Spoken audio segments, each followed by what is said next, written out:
Okay. Hello, everyone. Welcome back. This is our final class on Pluto aspects, and I will start a new series after this.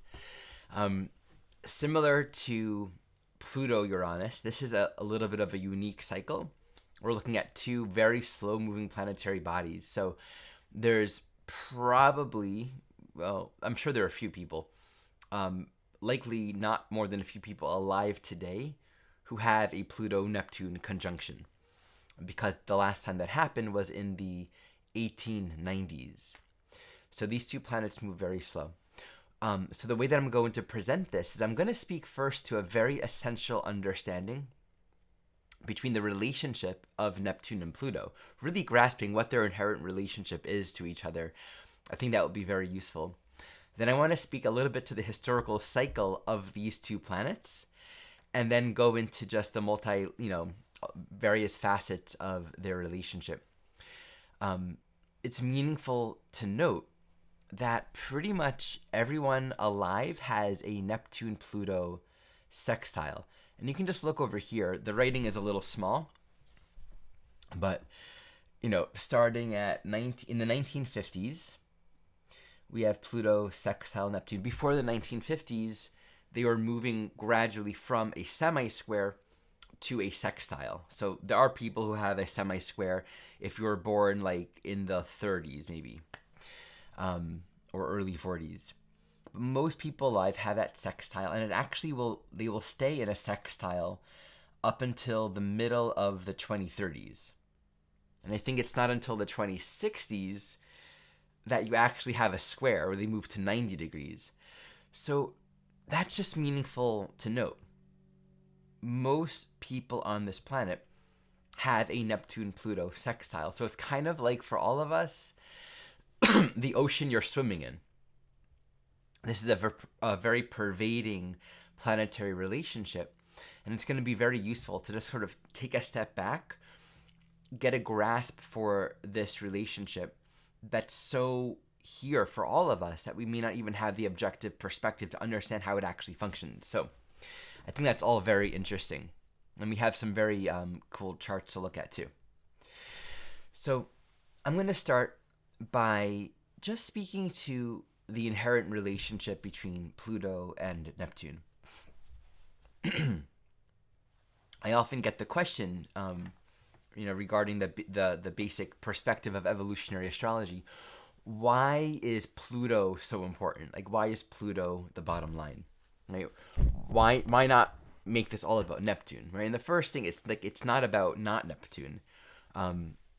It's just really understanding Pluto for what it is, but all of the planets are very much included and all very important. We work with Pluto as the bottom line because we understand the evolutionary of this journey of the soul. The process itself is actually at the core an elimination process. We can think of Pluto as all of the things that come and go until you kind of arrive at the eternal center. And all the different experiences that we create on this human journey in just uncovering more of what's eternally always there. Pluto doesn't directly speak to that which is always and eternally there. It's just the process of evolution itself, right? It's the soul nature itself that's on this journey of relay. Like the soul, you can think of the soul as the desirous nature of our being. We're desiring to know who we are, and so attention's being directed towards some object focus, one way or another. And like the awakeness of the soul, the realization of the soul, is this very strong union or consummation of attention on one's true nature. But really think of Pluto as the desire nature of our being. Neptune is the truth. Neptune is our true nature. Neptune is, you can put in all of these words: God, reality with a capital R, the present moment, because truth is right now. It's where we come from, where we are, and where we're going. And it's unfathomable. And Neptune on its own speaks to our relationship and our surrender and our cultivation of trust and spiritual discernment relative to what is fundamentally and always true. And we'll have a great series on that coming soon. But you can really think of the Pluto-Neptune relationship in a sense, it's the gradual exhaustion of all desire until the only desire remaining is the desire for the truth itself. Like Neptune is original. It's what's there. It's what's essentially true. Pluto is the evolutionary process of everything else coming and going. And so Jeffrey Wolf Green created a very useful chakra teaching. I don't know who created this diagram itself. I think it might come from him, but it's rooted in, I'm sure, other teachings. But this was his understanding of the chakra system as taught in evolutionary astrology. And take all this according to your own personal experience and your own journey of realization. I don't hold any of this as canon, or absolute. I do find it very useful. And there's certain facets of it that land for me in a very intuitive and strong way. And this in particular, consider Neptune to be the crown chakra, which I think we could all agree makes a lot of sense, right? If we have a general understanding of the crown chakra, it's our portal or connection to absolute reality. And what I think is really useful, he teaches at the root chakra, we have Saturn, Pluto, and Uranus. And I won't go very deeply into this, but just to say in general, you can think of Saturn as sort of the hardened layer. It's the conditioning, it's basic security, structure, ground. But then Uranus is sort of the unconditioned. So you can think of the Uranus as the concrete that's getting broken up during the earthquake. And then the flowers begin to kind of poke through the concrete. Right? It's the breaking up of all the conditioning so that our essential nature can be consciously realized. And then in the breaking up of the conditioning, you can think of Pluto as the Kundalini energy itself that rises through the system. As Kundalini rises, as I understand it, this is not so much my own personal experience, just to be clear, but as I understand it, there's a purging process that happens. Right? As it moves through the entire system, whatever psychological content that's there needs to be sort of met and kind of processed. Right? So you can think of the metaphor as that Kundalini energy rising.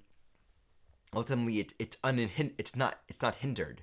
There's nothing getting in the way of that energy moving towards the crown, towards Neptune. So we can think of this in terms of the there's that teaching from Lao Tzu, who, by the way, lived during a previous Pluto-Neptune conjunction, interestingly enough. Bound in desire, we see only the manifestations. Free of desire, we can see the source, right? When that desire's energy isn't getting hooked on all the different layers of perception or experience, there is a sort of a consummation with the source. So that Pluto relationship to Neptune is really beautifully described here. And I love thinking of it as, if we understand that Pluto is inherently an elimination process, it makes a lot of sense to think of Neptune as fundamentally what's always there. And for all of us, we're each going to have a certain capacity to apprehend the Neptune dimension of reality. I'm cold. Let me just put this blanket around me. We all have some degree, we can all have a spiritual experience or a spiritual revelation, have a moment of a miracle, something transcending typical time-space rules or limitations. But we're always going to sort of come back to whatever status quo of consciousness we're already acclimated to. And that's going to reflect where we're at in our own evolution. Right? We're going to be bound by whatever desires we're working out. So that's going to be the ground of our soul journey. Whatever content has not yet been met is what's going to have to be next. That's like the next step of our soul journey. But we can have moments of revelation, spiritual experiences that emerge throughout this whole experience. And the degree to which we are abiding in spiritual awareness or spiritual stage is going to reflect the degree to which we're working out all kinds of other desires, right? Living in the miracle, living in knowledge of God is not going to coincide with, being resentful for the, way that person talked to you last week. Our psychological content is the bottom line of our soul journey, right? As we work it out, we're able to apprehend and kind of abide more deeply on the level of forgiveness and seeing from the eyes of love, seeing from the eyes of unity. But we have to meet the Plutonian content, and that's why it's so essential here. Okay, so that's the basic introductory relationship between these two planetary functions. Yeah, a lot of people do have Pluto and Neptune in a yod, by the way. So I do. There are different moments where, for example, Chiron would be forming an inconjunct to both Pluto and Neptune. And every month the moon is going to form an inconjunct. Having any two planets in a sextile makes the possibility of a yod very strong, which is interesting too, right? Like having two Neptune and Pluto in a sextile for almost everyone alive means there's a greater likelihood of there being a lot of yods involving Neptune and Pluto, which is its own particular, archetype. That's a particular thing that's unique to this generation of humanity, this 100-year period or so. Okay. So let me take a moment and ground my energy here, and then I'll continue.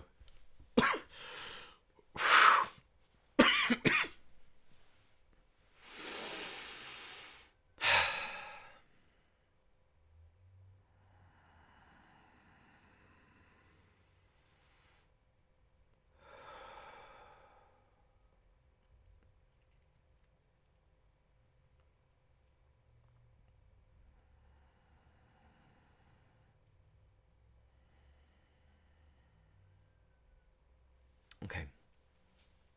So the next thing that I want to do is speak to the general meaning of their relationship together. Much of this will feel accessible because it's speaking to these universal truths. Like this is relevant for all of us. And likewise, we all have that Neptune-Pluto sextile relationship. But I think in a broader sense, there's an inherent significance to Pluto and Neptune by themselves relative to what I just shared, right? Like they're essential to the journey of awakening. So we can all relate to these general teachings. And then I'll give some particular cycles of these two planets in relationship to each other.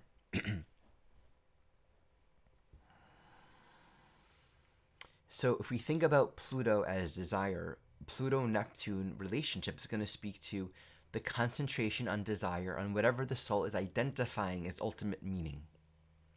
There's going to be a need to merge and form a deep relationship with whatever the soul identifies as being greater and more powerful and ultimately meaningful. This could be a religious practice, a meditation. It could be a spiritual symbol. It can be a well-known social icon, an actor in Hollywood. It could be any power or symbol of meaning that the soul has identified as significant. Becoming a famous athlete, right? Becoming rich or making a lot of, all of these things can symbolize ultimate meaning. And let's remember with Neptune that this entire world, you can think of this entire world in a sense as sort of just the projection of a dream. It's sort of manifesting on the screen of awareness, but it's not inherently real. Like we have a dream, you think you're in the dream while you're having it, and then you wake up from it. Many teachers talk about this human life in the same very way, even though just like when we're in the dream, you don't really understand that you're not dreaming until you really grasp that you're in the dream. And so in this world, we can make anything to become meaningful. And I often use the analogy of just the sand castle. We can build a sand castle and say, this sand castle is everything that I've been dreaming of. It's the person, place, thing, experience, object that I've been yearning for. And then the water comes and washes it away. That's why with Neptune, there's the experience of disillusionment where we place ultimate meaning and value in an ultimate sense might make us feel good for a while, but it's an illusion. And to understand what an illusion says it's not real. We gave it meaning. We gave it all the meaning that it has. It never actually had any specific meaning. There's a great story of this individual. I heard this from Bhagavan Das, actually. He once saw this man in India, doing this puja or worship at this some kind of ceremony and ritual with this coconut. And this coconut was painted and represented a god. And I think he saw this coconut was like illuminated. Maybe this was a first-hand or a second-hand story that he told. The coconut was full of light, just illuminated. And he asked this devotee, tell me about this coconut. What did you do to it? How did it get so illuminated? And he said, oh, this coconut, just a coconut. And he threw it and just broke it. And that's Neptune. In giving this devotion to this coconut, it was in fact the embodiment of truth. It had ultimate meaning and power, and it was also meaningless by itself. Right? Like Neptune is that very fascinating and mysterious fine line between meaningless and meaningful. You can say God is meaningful or truth is meaningful, and truth is right now, and that's the only thing that's there, and that's what reality is, and it's what we are. It's like the truth, what's true is the only thing that's meaningful because there's nothing else. Like nothing unreal exists, right? So the only thing that's real is the only thing that's meaningful because there's nothing else but that. Meaningless points to that which isn't real because it doesn't exist. It's meaningless. And there's only meaning. So we can say that. It's pervading. But we can live our life blind to it, like the ocean we're swimming in, not know it. And so something can be meaningless because if we're not in touch with what's true, we are all finding ourselves constantly projecting our own meaning onto experience. Trying to say, this is meaningful, and thus we give it a lot of power. And it will make us feel really good. But then we realize that it never really was meaningful because what we gave it, what we projected upon it, was actually not real in the first place. So that movement between meaningless and meaningful, or inspired by the miracle of life and sort of this nihilistic emptiness, is really this like very tender, fine line between where we're directing our faith and our devotion. Because with Neptune, we're always directing our trust, and our absolute trust, our absolute faith in something. We're all, in a sense, needing to direct our trust in something. That's why if there's a state of sort of lack of trust in life, that itself is its own, let me find the right word, in the loss of trust, in the loss of having something to really give meaning to, right? There's no meaning, right? There's a total lack of hope. There's a lack of will to live even, right? It's like very hard to function when there's nothing meaningful here, right? So that's sort of the extreme of Neptune, where there's sort of this total emptiness and void and despondency about life. And that often happens as a result of trying to connect with something meaningful here. But we all do that because we deeply inside know that there is a thing called truth. We remember it. We all remember it because we never left it in truth, right? Like there's something fundamentally true, but we can't quite grasp it here. That's why you can't really talk about it in concrete terms, because it's not concrete. Literally, it's not concrete.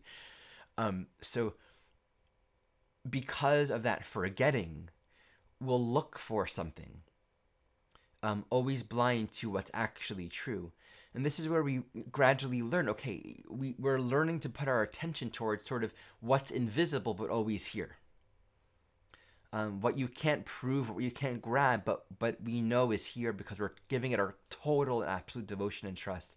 And I think the disillusionment process of giving meaning to that which is meaningless, gradually after enough experiences, sort of leads us back to just a more purified trust in the truth alone.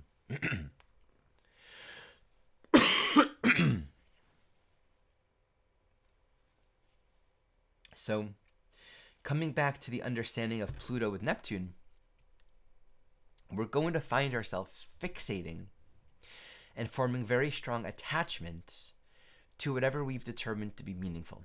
So, let's unpack that from a very clear Pluto perspective.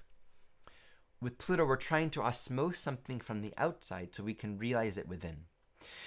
And it's important to realize, and Jeff Green beautifully recognizes this in his teachings on the Pluto-Neptune aspects in his book, the power of the Plutonian desire, like the power of the will, the concentration energy within the soul, it's so deep.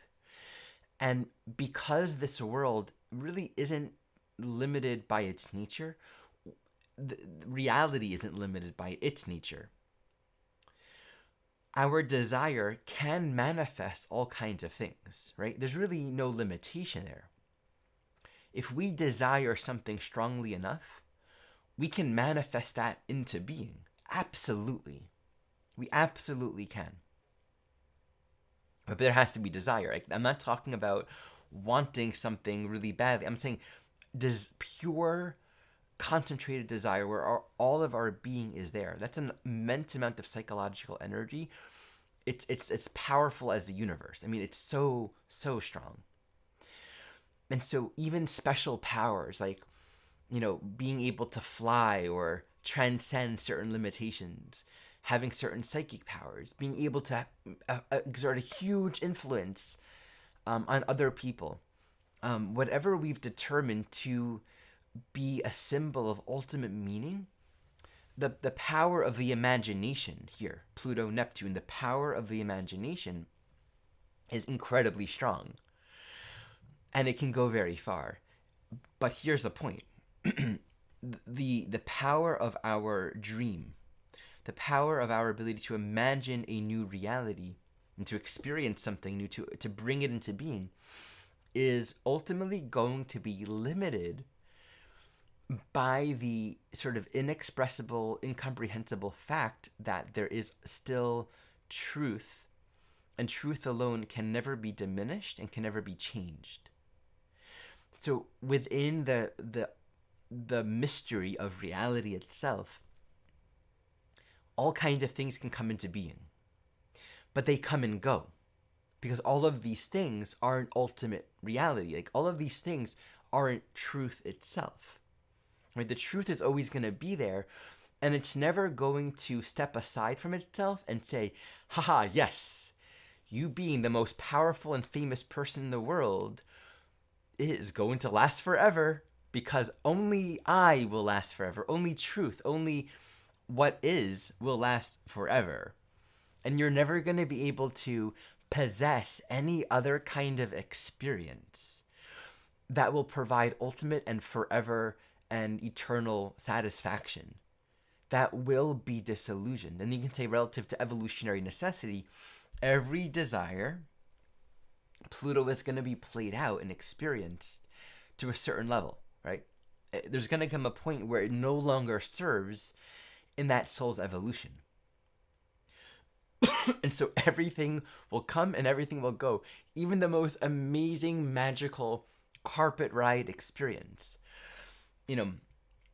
This is where I can really appreciate and respect the law of attraction and all of those teachings, because it's true. With single focused desire, we can, in fact, because we're incredibly powerful, and the immense power of sort of uninterrupted imagination, when we're really clear in our desire, can manifest all kinds of things. And it's putting a lot of faith and a lot of trust in that which we are dreaming of, in that which we want. But, even the law of attraction teaching says, and you're going to get that, and you're going to come to a point where you launch another rocket of desire, and that's true. If you really take this from a spiritual perspective, we can just understand nothing is going to provide ultimate satisfaction. If we look at it from an ultimate evolutionary perspective, that process of getting something fulfilled and then wanting something else speaks to the impermanence of all things. Nothing will provide ultimate fulfillment. And this becomes very dangerous and profoundly difficult and challenging when we associate that which we've given meaning to, as when we give our attachment, when we become fixated on whatever we got, and we're not willing to let it go. So with Pluto Neptune, some of the deepest psychological patterns of victimization are possible. To make this a little more practical, this is similar to Pluto in the 12th house or Neptune in the 8th house. For my students in my course right now, we're looking at Pluto in the 12th house. So think of this. All that I'm speaking here can be relevant to Pluto in the 12th house. Because again, you don't have a lot of souls alive that have a Pluto square Neptune right now, or any souls alive, most likely. There are going to be certain souls that are sort of like the immortal masters that live in the Himalayas, that live for hundreds of years. They're out there. So they have these aspects, okay? For the rest of us, no. So the reason why there can be such deep victimization is because basically it points to where the soul's essentially working out. I can't replace God, or I'm not ultimate reality. I cannot have ultimate control and power. I always have to surrender and let go and yield to something greater than my own understanding, something beyond me. And it's also helpful to recognize that when we're faced with that impermanence, the possibility of deepening in a sense of distrust, right? Like, look what life is doing to me. You took all of these things away from me. All of the way in which we can feel victimized by having a total loss of control, right? Like Pluto Neptune in its extreme is a total loss of control, just as much as it can be the power of getting, manifesting one's visions or one's dreams, one's fantasies of life. So what we have with Neptune, in understanding that it can all come into being, but it doesn't last very long, are two other emotional dynamics. So with the victimization comes emptiness and despair, like a sense of total meaninglessness. And again, since Pluto is desire, we're forming attachment, we're forming relationship, we're osmosing and awakening to a greater dimension of our own soul agency. There's going to be a loss of agency here. I can't trust life. There's no will to live. And this can kind of becoming like totally numb or totally cold, totally despondent to any kind of compassion or empathy, right?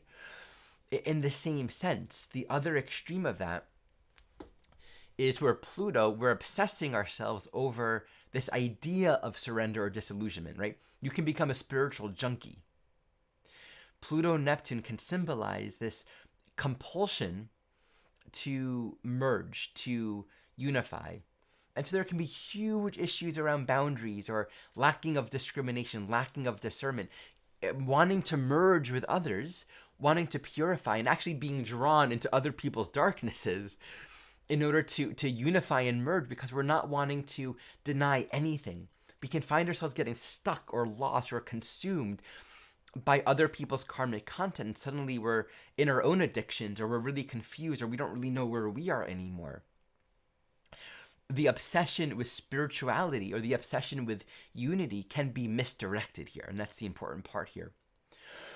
There can even be this lack of discrimination around doing good, right? Wanting to be in this place of universal service, but lacking appropriate discrimination, because the big lesson within Neptune is essentially, it's not my job to save the world. It's not my job to make sure there's no suffering anywhere, everywhere. It's my job to know who I am, right? To forgive my own illusions and to become an agent or an instrument of divine will. I can't help everyone. But if I know who I am and I'm the instrument that Creator wants me to be, I will play my role and offer maximal contribution to the world, but it's in my awakeness, it's in my alignment with the source. And so there can be this like obsession with saving, with getting involved and trying to do all kinds of things that the soul actually isn't able to do. So speaking about addiction and obsession, there can be that issue of falling into a pattern And again, it's like if you're trying to help other people that are stuck or suffering, that can be its own addiction. But then you can find yourself merging with psychological patterns that you didn't think you had, but now you've kind of fallen into these patterns. Right? There needs to be this ability to weed out, separate out, and discern true from untrue, ephemeral from eternal, right? Love from illusion. These are all incredibly important qualities with Neptune Pluto. So the possibility for addiction is very strong. I mean, addiction towards anything. Anything. That's what Neptune is. Neptune is anything, okay?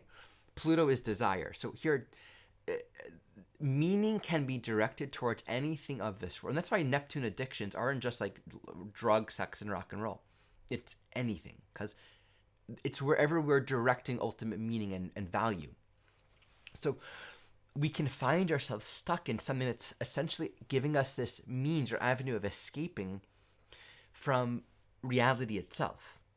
We're distracting ourselves by investing all of this life force and attention on something that is actually making us feel good, but we're avoiding or denying what's actually true in here because we can't really trust it. We don't know that we can really trust it. So I'm just looking at my notes here.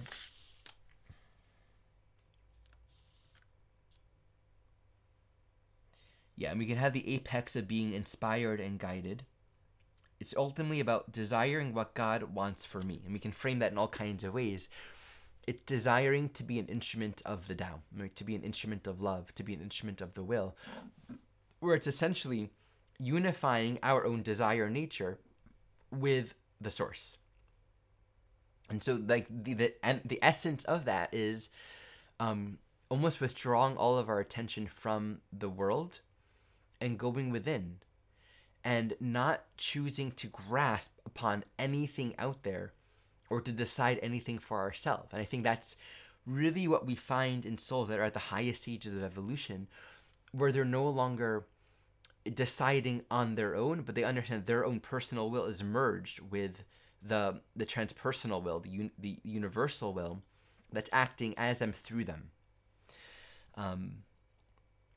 So we can really have the essence of being inspired and guided. And we'll look at a couple examples of souls with that as well.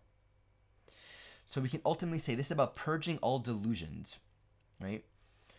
All the ways that we separate ourselves from the truth, it's merging with experience, dreams, manifesting it, to play it out, and ultimately to see it as meaningless and to let it go. Again, it's very helpful to kind of stick with that sandcastle analogy, because everything in this world just comes and goes. And so that Neptune Pluto is like this concentration on what's ultimately and eternally true. Okay, so that's the essence. And I want to again say that we all have that sextile, so we can all relate to this very tangibly. Whenever a planet in transit activates that sextile, you can actually feel the reality of this a little more clearly, right? You can have another planet forming a trine and a sextile to your Pluto Neptune. You could have a planet forming the yod. If you have a natal yod, then this is even more heightened, because that natal yod with Pluto and Neptune at the legs is going to be the essential sort of trigger points for working out that yod dynamic. And I have a yod class, so if you want to check out yod, I think it's available for purchase on Astrology Hub. I taught it last year. It's a really great class. Go very deeply into the yod. But yeah, that's a very cool, and I never thought of that before. It's a very cool gateway into like making this Pluto Neptune very personable when it's aspected and triggered by another planet that really activates that sextile. Okay, so let me take a moment and look in the comments, and then I'll share some charts and some interesting historical stuff too. The high energy today is also, I'm kind of just cold, and for some reason I'm having difficulty talking slow. Truth cannot be defined when all the senses are turned off. Truth disappears. Yeah.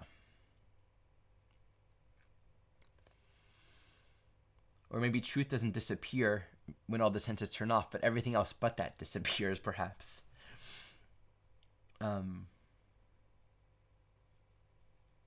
Okay, wonderful. So let's take a look at some really interesting chart examples. So, before I actually go into people, I want to just have a little fun here and share with you something that I realized. I never knew this. The way Pluto and Neptune move is they're almost a perfect 2-to-3 ratio. So basically, from one conjunction to the next, Neptune will make a complete revolution around the sun three times, and Pluto will do it 2 times. So there's going to be a 2-to-3 revolutionary ratio between one conjunction and the next. And each conjunction is roughly a 500-year period. So because of that, basically 3 Neptune cycles equals almost an exact 2 Pluto cycles. From one conjunction to the next, they're actually not going to move very far. So what I realized is, since 1398, every single conjunction that they make are in Gemini until, well, let's check this out. Follow me here. So 1398, 8 degrees, that was 3 degrees Gemini. 1891, and obviously they go back and forth, so I'm just picking one of the dates within those conjunctions. 8 degrees Gemini. The next one will be in the year 2385 at 12 degrees Gemini. 2878 at 15 degrees Gemini, right on my north node.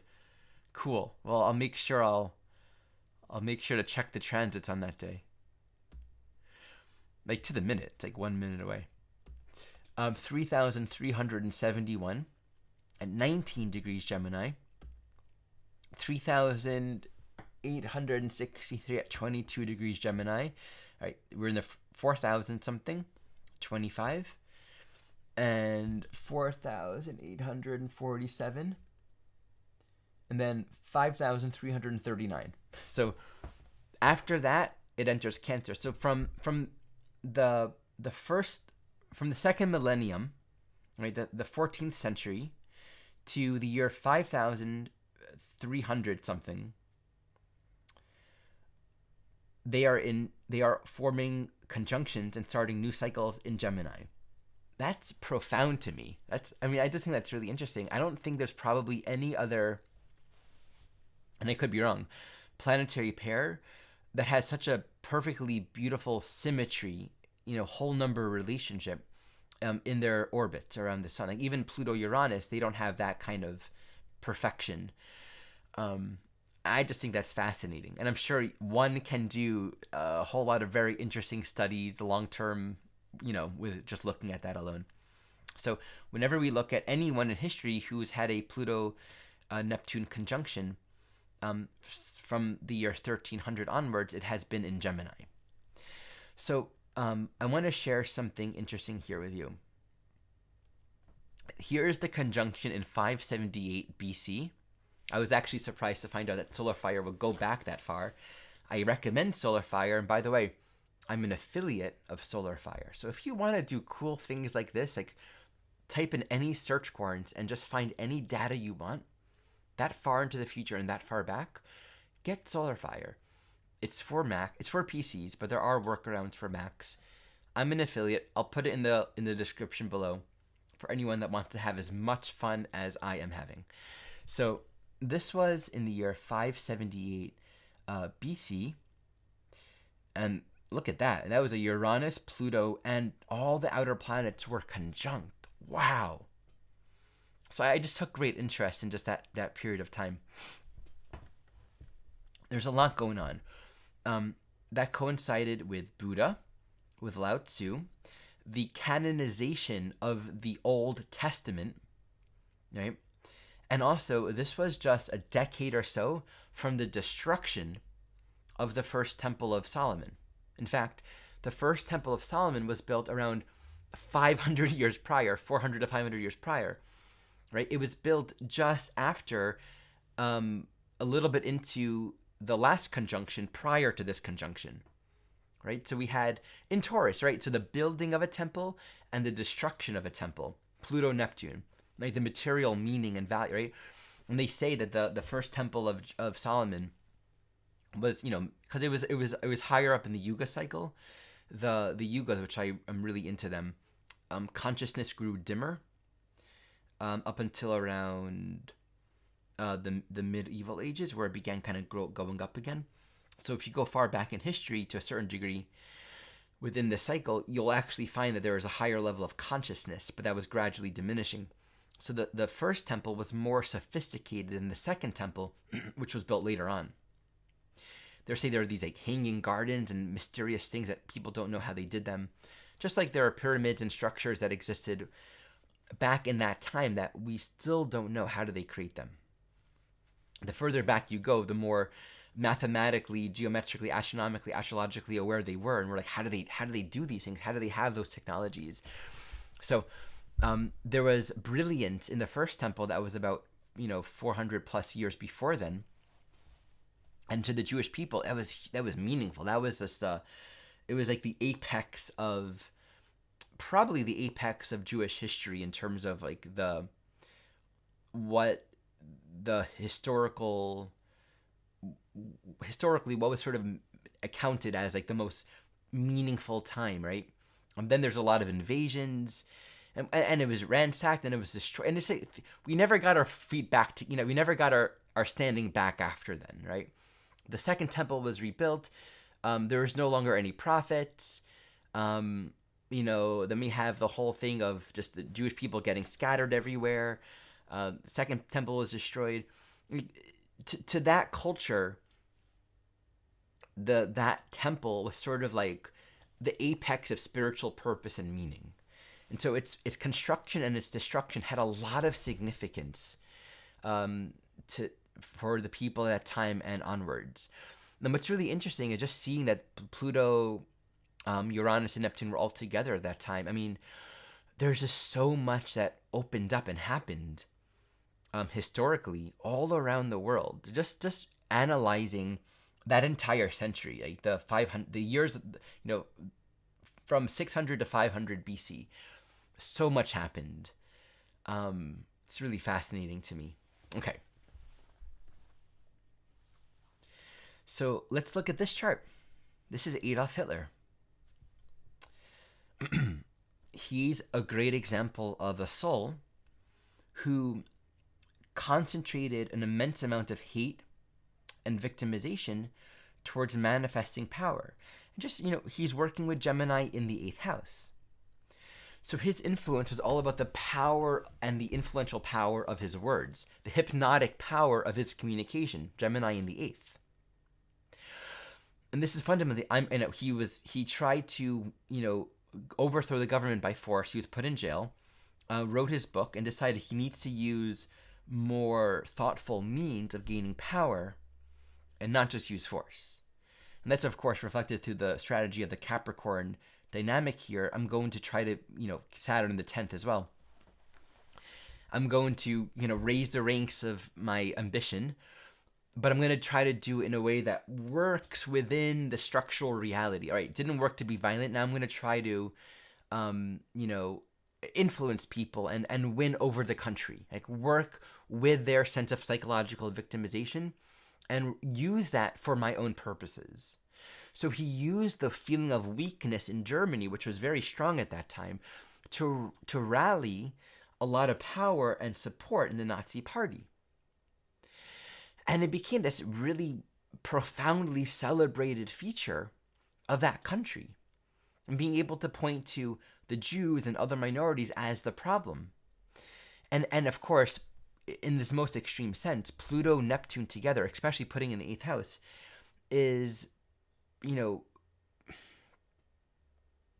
if you think of building a sandcastle and you're considering yourself as playing God, you can just wipe whatever other sandcastles you want if it's not what you're wanting, right? Like, it can be the extreme of just disseminating or annihilating millions of people.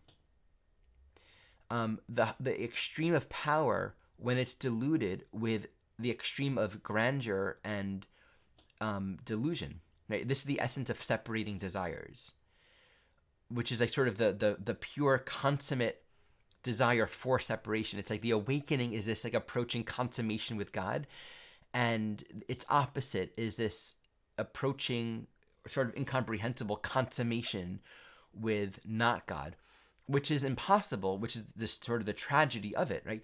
The reason why you can never, like the reason why evil can never ultimately thrive forever, like no one's evil intentions can ever fully succeed and bring them ultimate satisfaction, is because the evil itself sustains itself through concentrating on denying that which can't be denied, right? You like God, reality, truth is, and it's never going to be defeated. And so the energy of separation here requires the persistence in concentrating on what actually can't ever be true, right? So you can get very powerful, but you can never get more powerful than truth itself, which is why that sandcastle ultimately will also be washed away. Okay, so it's just a really powerful case study. Now let's contrast that with a contemporary, Yogananda. Yogananda had this conjunction in his 10th house. His whole trip was from early in life, a sort of spiritual discipline, to train with his master and receive the instructions. He taught schools, yoga schools for kids early on. Then he received the instruction to set up institutions and structures for bringing the teachings of Kriya Yoga from the east to the west. And this is this whole 10th house journey of setting up an institutional structure for the dissemination of spiritual practice and truth.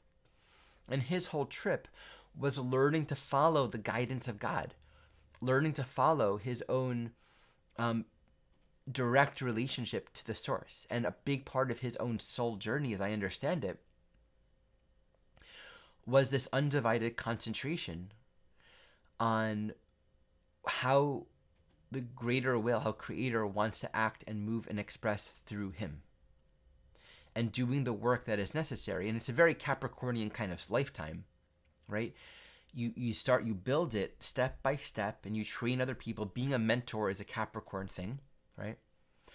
And very slowly you build the infrastructure for whatever it is you're here to leave this world. So you leave a legacy, you leave something, teachings and practices and instructions that people can cleave to and follow, that gives them spiritual guidance and direction in life. So he's just a great example of that. And also just think about Pluto in the, Pluto, Neptune, and Gemini in the 10th. He also wrote a very influential book, Autobiography of a Yogi. It's autobiographical, but also accounts and tells the stories of saints. Now, saints are a 10th house thing. I have a friend with a poster in his room. He himself has Neptune in the 10th house. And it says, there is no saint without a past and no sinner without a future. Right? Neptune in the 10th really speaks to that quality. You can always work on it. You can always forgive yourself. You can always start over and develop discipline. Get your act together, right? Sort of like the someone that's stealing things suddenly has a return to Jesus moment, and they get their act together, and they, become a priest, and they devote their life to something meaningful and spiritual. It's where our life and our actions has accountability. We do something that affects other people. So there's a great awareness in the 10th house of, what are my responsibilities in life? And am I neglecting my responsibilities? That's gonna have a consequence. I'm gonna feel that, other people are gonna feel that. So Neptune, Pluto in the 10th house, like this deep concentration. I want to do the work that you want me to do. Whatever kind of sacrifice or repression or limits, whatever I'm not able to fulfill, right? The 10th house responsibility says you're not going to do all the things that you want to do because you have a purpose.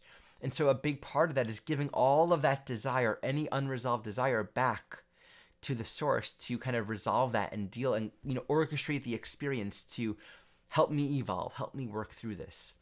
And I think just the concentration on staying on course with the work that he was here to do was a big part of his life.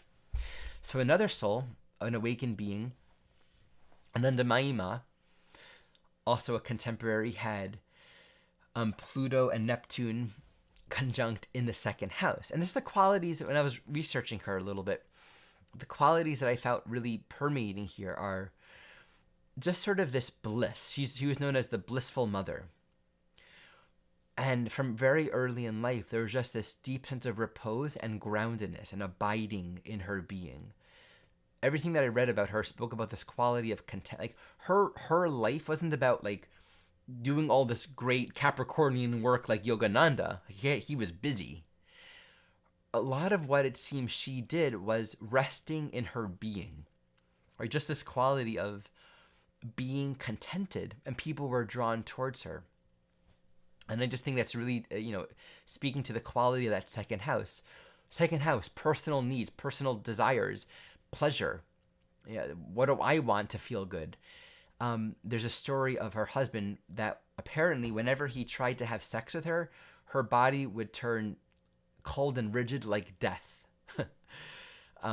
There's a purification of all personal pleasure-seeking impulses here. So I find that really interesting. Okay, let me take a moment and look into any of the comments here.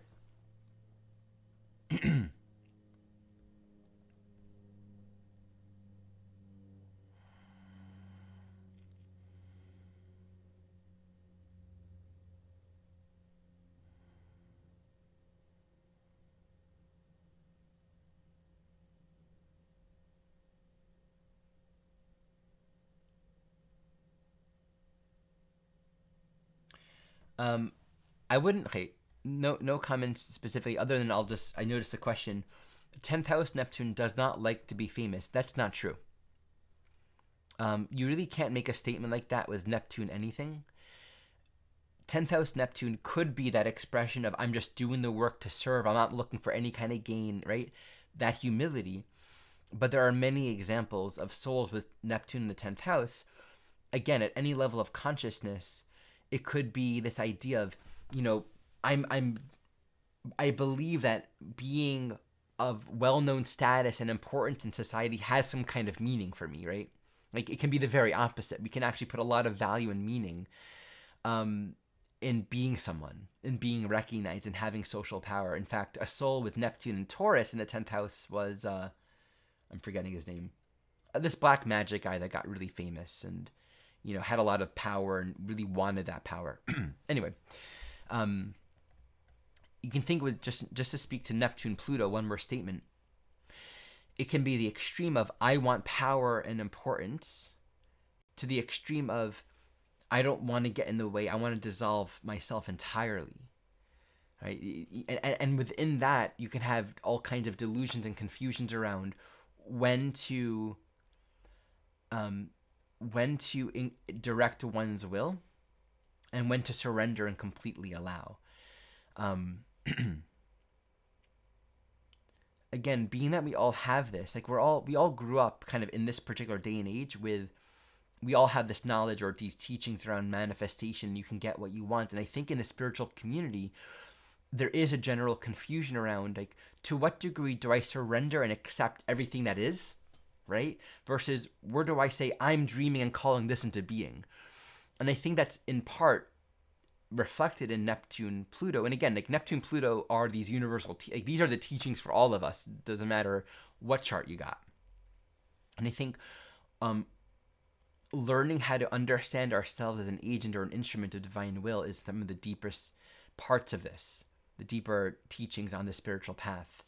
And until we understand who we truly are, these questions around surrender and let go and trust, which can also feel like I'm denying something in myself versus, I want this, I'm going to manifest this, which can also feel like there's a lot of ego in it. This can all be very confusing until we realize that there's really only the truth. Right? There's really only the truth, and the truth isn't asking us to deprive ourselves. Like the answers are always in redirecting ourselves back to what's true and seeking to understand what love wants to do through us as us, because that's what we want. That's truly what we want, and it never asks us to sacrifice something that is actually good for us. But we often, relative to Pluto, all desires need to be met, and that's the piece here. Like anything that we're not looking at, any desire becomes something unconscious within us that just becomes a shadow that we carry around. So it's such deep, intricate, and permeating work. Okay. Let's see this. All right, my friends, I think this is a good point to end. This completes the Pluto aspect series. Quick announcement. We will continue with Neptune series very soon. I'm going to be announcing that. Get on my mailing list. Check it out in the description below. You get updates. You get articles that I often write with my video teachings. For anyone that just really feels a resonance with this work, you'll also receive updates for classes and courses that I'm teaching. I also offer sessions. This is available one-on-one and for couples. I do long-term soul-to-soul companionship sessions as well for anyone that just wants to build more of a continuity in soul practice with me. You can check out my website for all kinds of courses and products and classes that I have available. For anyone that wants to study and take my training program, I have cohorts every year, and right now you can enroll in the self-study program. Okay, thank you all for joining, and I look forward to starting this next series with you very soon. I think next week. I haven't committed to it. Just stay tuned, and you'll get the announcement.